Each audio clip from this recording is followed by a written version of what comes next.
책은 엄마는 고맙다고 했고 나는 안녕이라 했다. 그 책을 1월 말부터 한 2월 초까지 완독했습니다. 근데 일단 재밌게 봤고 오랜만에 이런 감수성 넘치는 책을 봤어요. 이 책은 이제 우정의 무대라는 옛날에 이제 대한민국을 거의 대표했었던 예능이 있었습니다. 군대 간 아들들 무대에다가 불러놓고 90년대 예능이고 이제 엄마들 몇 명을 불러 모시고 자기 엄마라고 생각하는 사람 나와라 해가지고 그 뒤에서 블라인드 뒤에서 우리 엄마 확실합니다 이렇게 해가지고 이제 엄마와 진짜 아들 그 아들의 그 재회 요 모습을 아주 감동적으로 담았었던 그 예능 있었습니다. 그게 이제 지금 요거 그 작가가 쓴 책이에요. 근데 가만 생각해 보면 그게 그러니까 먼 훗날 이렇게 자신의 어머니가 돌아가시는 그 앞에 두고 돌아가시는 순간을 앞에 두고 병간호를 하고 정말 짙은 교감을 하고 그 상태의 엄마와 함께 그렇게 되리라는 것에 예고편이 된 거예요. 그러니까 그 당시에도 몰랐겠죠. 젊은 작가였었던 이 김진태 씨가 몰랐을 거예요. 근데 타임머신 타고 이렇게 와보니 이것에 아주 짙은 예고편에 불과했던 거죠. 어떻게 결과론적으로 보면은 그게 좀 재밌더라고요. 저한테는 저 사람이 그러니까 선천적으로 혹은 뭐 어떤 것에 의해서건 이렇게 엄마와 아들 간의 관계 이것에 남다른 관심이 있었던 사람인 거예요. 그러니까 남다른 관심을 가질 수밖에 없는 종류의 사람. 그러니까 이런 우정무대 같은 것도 같이 기획을 하고 또 작가로서 이렇게 연출하고 이랬을 거잖아요. 그리고 그걸 하면서도 더 짙게 무언가를 느끼게 됐을 거고 그런 사람이 이제 나이가 60줄에 다가와서 엄마가 아픈 거예요. 그 상태에서 사실 정말 많은 작가분이 글도 잘 쓰고 감수성이 되게 풍부합니다. 거의 시인이에요, 보니까. 그래서 이런 사람이 엄마가 아팠을 때 느끼는 정말 어마어마한 감정들이 이렇게 책으로 나올 수밖에 없었다 이런 생각이 들고 그리고 보니까 작가님의 엄마가 되게 착하신 분이에요. 보니까 물론 모르는데 그리고 죽을 때 되면 사람이 다 착하잖아요. 아무리 악한 사람도 죽을 때 되면 불쌍한 건데 이 엄마가 선한 분 같아요. 보니까 그러니까 아니 이게 3박자 담았잖아. 그 우정의 무대를 다룰 만큼 엄마와 그 아들 간의 그 관계 그 끈끈함에 대해서 이미 선천적인 관심이 너무 지대하신 분이 그분의 엄마가 또 착한 분이야.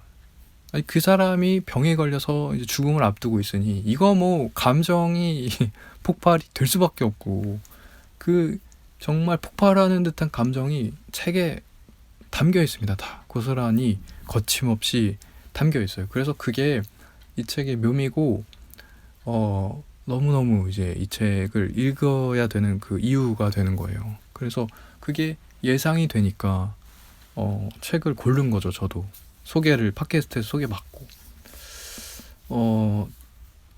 계속 아쉬움을 지적했지만 표지의 아쉬움 표지가 너무 동화책스럽고 유치하다 제가 느끼기에. 그러니까 그게 책에 담겨있는 그 묵직한 내용을 전혀 담아내지 못하는 표지이기 때문에 그게 아쉬워요. 그래서 많은 사람이 그 우리가 뭐랄까죠 아주 그 뻔한 그 위로식 에세이 그런 책으로 생각을 했을 것 같아요. 근데 그거랑 좀 다르거든요. 그게 다르거든요. 그게 아쉽습니다. 표지가 좀 더 그 본 내용을 담아낼 수 있는 표지였으면은 그 이제 판매고가 달랐을 것 같고 한마디로 본편이 너무 괜찮은데 예고편이 혹은 그 영화 제목이나 표지가 너무 유치하거나 너무 틀에 박혀 있는 것 같이 나오는 영화가 가끔 있잖아요. 끝까지 간다도 그랬고 지금 생각나는 거 지구를 지켜라 이런 영화들 본편이 갖고 있는 되게 좋은 내용을 전혀 담아내지 못하는 제목과 그 포스터 때문에 좋지 않은 영향을 받았었던 이 책도 딱 그렇습니다. 아까 말했듯이 거의 시집이에요, 시집. 그러니까 감상이 그냥 아유 슬프다 이런 감상이 머물러 있지 않고 한 발 더 들어가 있어요. 더 되게 시적인 심상까지 들어가 있거든요. 근데 이 표지를 보면 그 정도 내용을 기대를 할 수 없는 표지예요.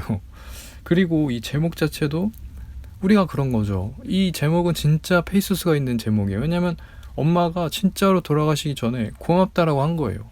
자식한테. 정말 자식이 잘 나가던 정말 한강변에 아파트 살던 이 자식이 본인 아프다고 다 접고 내려와가지고 같이 간호하고, 그리고 이 자식도 자식 이 스타일이 있으니까 그 우리가 아는 그 자식의 특성대로 엄마를 그렇게 생각하게 되는 거죠. 자꾸 할수록 몰입하고 더 슬픔에 더 이렇게 짙게 잠기고, 그러다 보니까 더 엄마한테 극진하게 대접을 하고 이렇게 보살피고. 엄마도 이런 걸 알았을 거 아니에요. 그러니까 나중에는 말 한마디 못했지만 야 진짜 이거를 전하는 거예요. 그래서 실제로 고맙다고 했고 그 돌아가시 전에 안녕이라고 한 거예요. 안녕. 정말 그 오랜 기간 중환자실에 있거나 혹은 그 전부터 입원을 하면서 해 있으면서 너무 힘든 모습을 보니까, 여기에 막 들숨과 날숨이 너무 힘들어 보이니까 엄마가 그 들숨과 날숨에 정말 인생의 모든 순간이 추억이 사라지는 것 같을 정도였다고 이런 표현이 있거든요. 그 정도로 들숨날숨 힘들어 했었던 거 엄마가 이제 평안해졌으면 좋겠다는 마음으로 안녕이라고 하는 거예요. 편안해졌으면 좋겠다, 이제 덜 힘들고. 그러니까 이게 되게 묵직한 현실인데 제목으로 뽑히니까 너무 이게 그 정도의 얘기가 아닌 것 같은 느낌이 들잖아요. 엄마는 고맙다고 했고 난 안녕이라 했다. 이게 그럴 때가 있어요. 저도 이제 옛날에 시를 썼는데 내가 느낀 실제는 너무너무 묵직하거든. 근데 그거를 너무나 세상에 나와 있는 훌륭한 컨텐츠들이나 이런 것들이 많으니까 그걸로 그냥 치환이 그냥 돼버리는 느낌이 들면서 내가 실제 겪었었던 감수성이나 이런 것들에 비해서는 그게 찐인데도 불구하고 그냥 을에 그냥 비유된 표현인 양 혹은 그냥 만들어진 표현인 양 이렇게 받아들이게 되는 경우가 많더라고.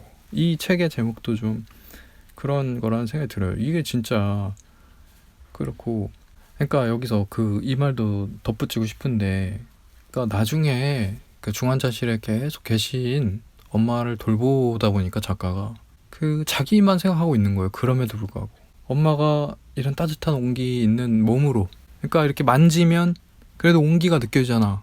그 살아있음을 바라는 것도 나를 위한 거죠. 내가 만졌을 때 안도감이 들고 따뜻함을 느끼고, 아들이니까 아들로서.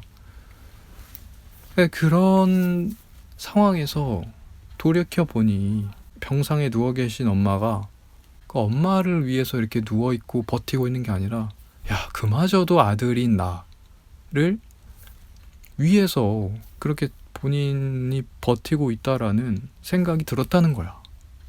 이마저 참 얼마나 정말 감동적인 표현이었는가, 이게 진짜 생각이었는지 공감도 되고요. 그 엄마가 착하신 분이라고 이인 것 같다고 했잖아요. 그러니까 그런 착한 분이니까, 게다가 또 아들이니까 또 아들 위해서라도 그렇게 하루하루를 힘겹지만 본인은 버티고 있었을 수도 있다는 거. 그런 지점이 굉장히 감동적이고요. 이런 부분이 너무너무 많아요. 그러니까 책에. 그러니까 꼭 한번 읽어보셨으면 좋겠다는 생각이 듭니다. 여기 엄마라고 더 오래 부를 걸 그랬어 라는 그 23년 8월에 나왔었던 첫 번째 이런 수필이 있거든요. 그거의 후속작으로 볼 수가 있습니다. 24년 10월에 나왔었던 엄마는 고맙다고 했고 나는 안녕이라 했다. 요게 이제 2부작이라고 볼 수가 있고요. 거의 이제 돌아가실 때가 된 상황에서 나온 이 책이 훨씬 더 짙다고 보입니다. 저는 전작은 안 봤지만 저는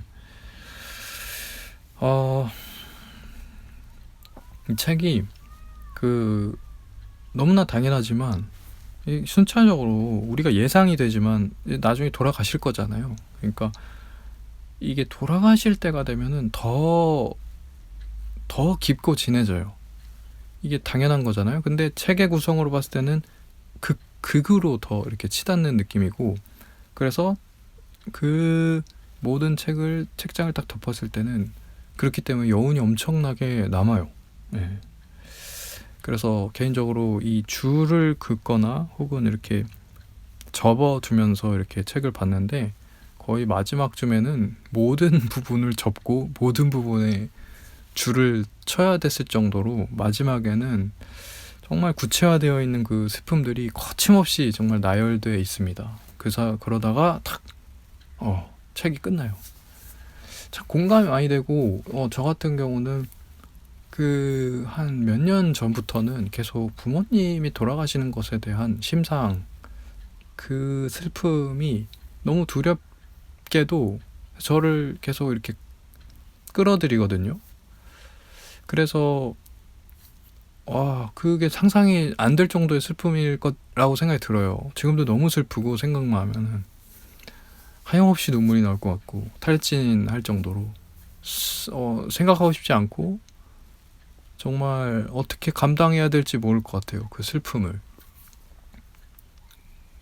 정말 내가 사랑하는 부모라는 존재가 세상에 없게 됐다? 정말 제가 후회도 많이 될 것 같고, 뭐 계속해서 부모님한테 죄송한 마음으로 이렇게 하루하루를 살고 있는데, 어렸을 때 그 어떤 시점에 몇 구간들을 제외하면은 거의 모든 순간에 실망을 안겨드렸고, 그리고 괴로움을 안겨드렸고, 그런 인생이었어요, 저는. 그래서 그거가 진짜 미안하고 죄송하거든요. 그런 상태로 이제 결국에는 돌아가시게 된다면 그 슬픔을 이제 제가 떠안고 살아가야 되는 것 같아요. 근데 그럼에도 불구하고 뭐 현실은 녹록지 않으니 뭐 부모를 기쁘게 하고 싶지만 이제 안 되는 것들이 있어요. 그러니까 그런 상황에 이제 멈춰 있습니다. 어쨌든 그 상황에서 부모라는 존재가 세상에 없어졌을 때는 정말 슬플 것 같다.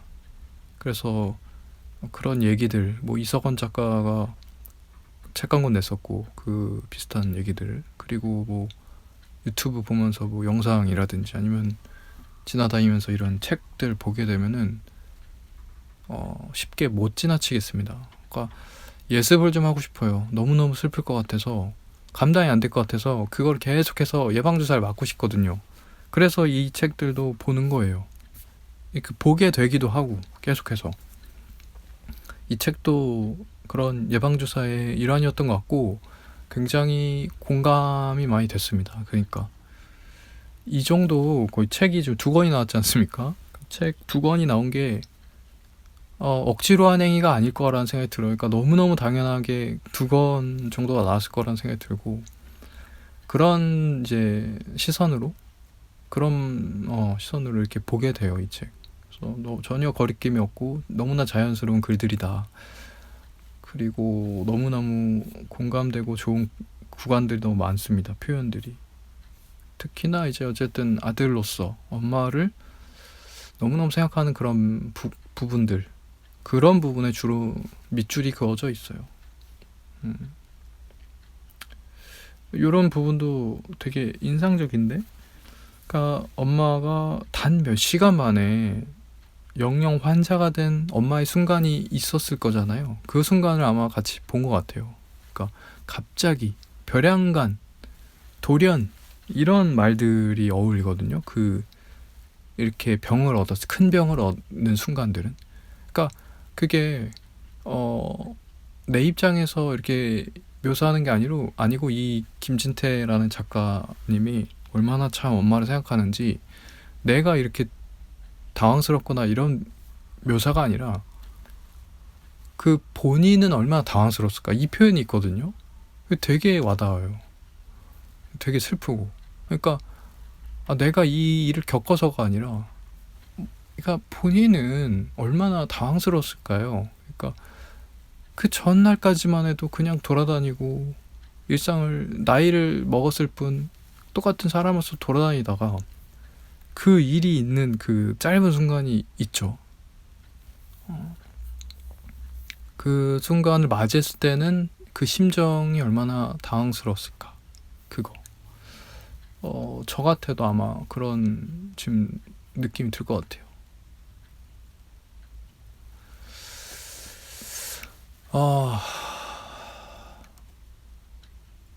아무튼 그렇습니다. 그래서 굉장히 여운이 있었던 이 책을 2월 초에 받고 연휴 기간에 이렇게 글을 마무리해가지고 독후감을, 그 감상을 마무리해서 블로그에도 올리고 그렇게 했네요.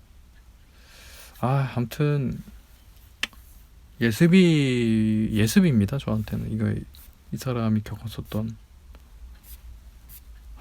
참 공감이 많이 되고 저의 엄마에 대한 생각도 많이 했어요. 저희 엄마는 이제 순수한 사람입니다. 투명한 사람이고 그 투명함이 어떨 때는 참 귀엽게 보입니다. 그리고 참 순수하고 착합니다. 소녀 같고 곱기도 해요. 나이가 드셨는데도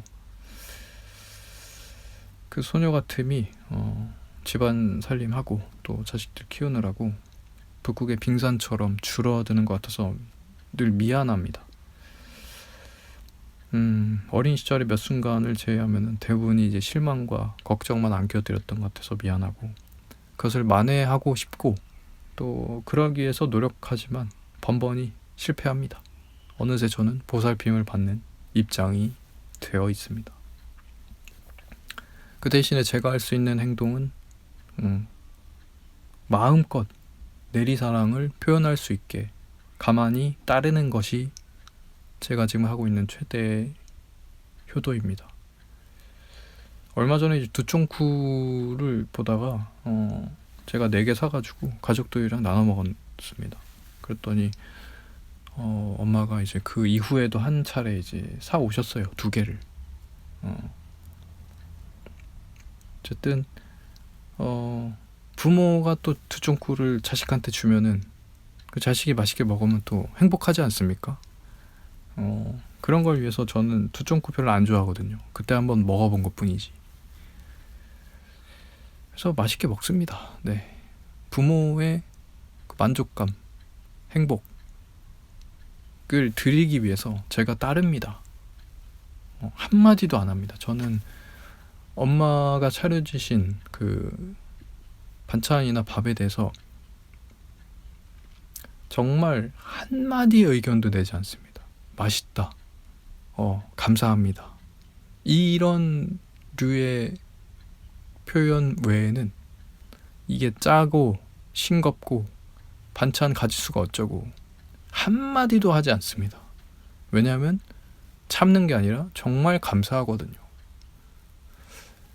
세상에는 정말 다양하고 맛있는 음식들 넘쳐나겠죠. 근데 저는 늘 그런 음식보다 우선순위 1순위로 있는 거는 엄마가 차려주신 음식들입니다. 그거는 그 일상성, 그 연속성, 그 매일매일 해야 되는 그 행위는 그거를 견디면서 하는 그 자체가 저는 어디에도 없는 정말 숭고한 행동이고 마음이고 라고 생각하기 때문에 정말 세상에 그 어떤 음식보다 가장 맛있고 가장 제가 좋아하는 훌륭한 음식은 엄마가 매일매일 차려주시는 그 음식들입니다. 그래서 한마디도 안 합니다. 저는 정말 늘 맛있게 먹고 감사하다 그러고 정말 맛있는 부분 얘기해드리고 이렇습니다. 그게 제가 할 수 있는 효도입니다.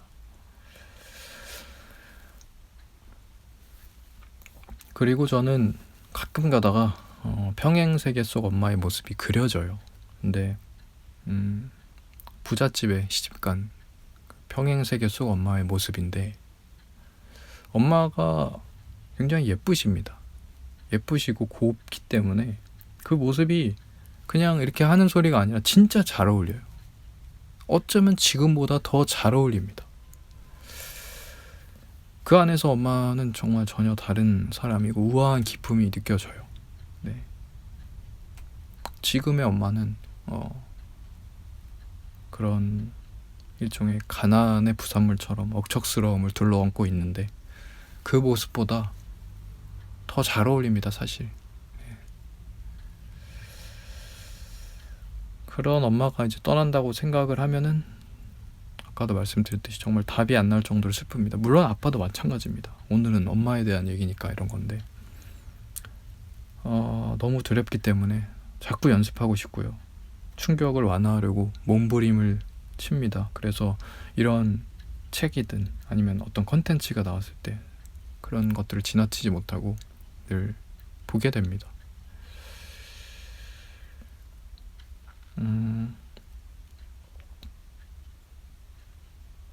그렇습니다. 그런 책이었어요. 그래서 2월 달에는 김진태 작가님의 엄마는 고맙다고 했고 나는 안녕이라 했다, 이 책을 완독을 했고 감동이 있었다는 말씀 드리겠습니다. 자, 그러면은 설 연휴 마지막 날에 녹음을 해둔 이 시간 마치겠고, 네, 들어주셔서 감사하고 김감자였습니다.